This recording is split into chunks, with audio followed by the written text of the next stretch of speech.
Nasılsınız? Hepinizin iyi ve sağlıklı olmasını dilerim. Arkadaşlar, Osman yeni bölüm fragmanı yayınlandı. Çok şey gösterildi, konuşulması gereken çok önemli bir şey gösterildi. İzleyiciler, önceki videoda da söylediğim gibi Halime'ye hiçbir şey olmadı. Sana Halime'nin dağdan atlayıp aşağıdaki nehre düşeceğini söylemiştim, tıpkı Osman Gazi'nin bir zamanlar düştüğü gibi.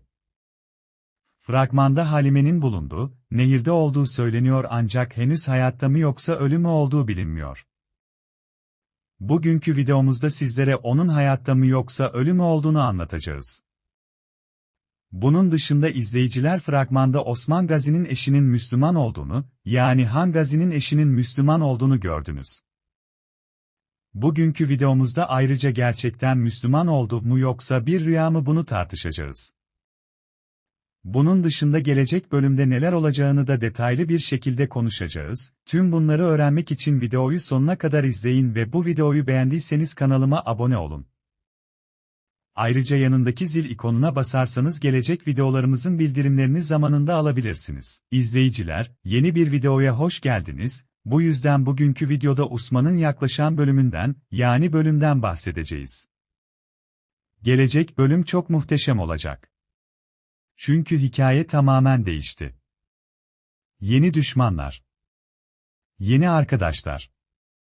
Yeni hikaye. Hiçbir etkinlik yok. Ve Osman Gazi'nin sıkıntıları artıyor. Osman Gazi'nin kendi ailesi. Birbirlerinin amansız düşmanı oldular.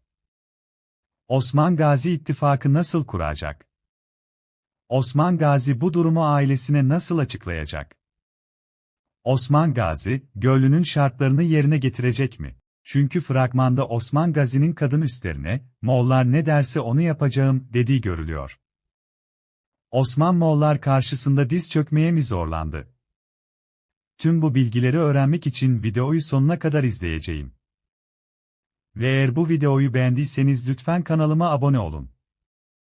Ayrıca yaklaşan tüm videolarımızın zamanında bildirimlerini alabilmek için zil simgesine basın. Dizi yönetmeni izleyicilere, olayların gösterilme hızının artırılmasına ve kurgusal karakterler yerine artık tarihi karakterlerin gösterilmesine karar verdi. Yönetmenin en iyi kararı hangisidir? Yönetmenin bu kararına tepkileriniz neler? Yönetmeni gerçekten tebrik etmek lazım çünkü çok çalışıyor ve tüm bu sıkı çalışmaya rağmen ortaya çok güzel bir hikaye koyuyor, o yüzden tebrik etmek lazım. Bu dizinin ilerleyen zamanlarda daha da iyiye gideceğini umuyoruz. Hepinizi yönetmene destek olmaya çağırıyorum. Dua edin. Allah bu yönetmene daha nice başarılar nasip etsin ki, benzer İslami olayları konu alan diziler çekebilsin. Şimdi konumuza geçelim. Osman Gazi, önümüzdeki bölümde Moğollara, size kızımı ve oğlumu vereceğim diyecek. Ama bunun arkasında Osman Gazi'nin bir hilesi olmalı. Osman Gazi bir kurttur. Hiç kimsenin önünde diz çökmez, hiç kimsenin köleliğini kabul etmez, hatta canını bile verir. O yüzden hiç endişe etmeyin, her şey yoluna girecek. Biz gideceğiz ama Osman Gazi'nin görevi var. Halima'dan bahsedecek olursak, önümüzdeki bölümde Halima'ya ne olacak? O zaman izleyiciler, fragmanda gördüğünüz gibi, yukarıdaki hanım Halime Hatun'u tanıdı.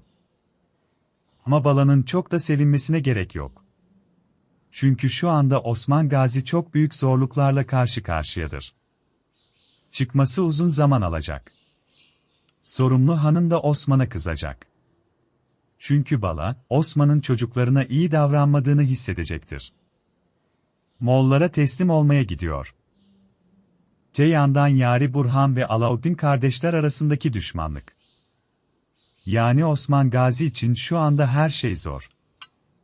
Önümüzdeki dönemde her şey yoluna girecek. O halde izleyicilerimiz, eğer bugünkü videomuzu beğendiyseniz lütfen beğenip arkadaşlarınızla paylaşın. Bir sonraki videoda görüşmek üzere. Esselamu aleyküm, rahmetullahi ve berekatuhu.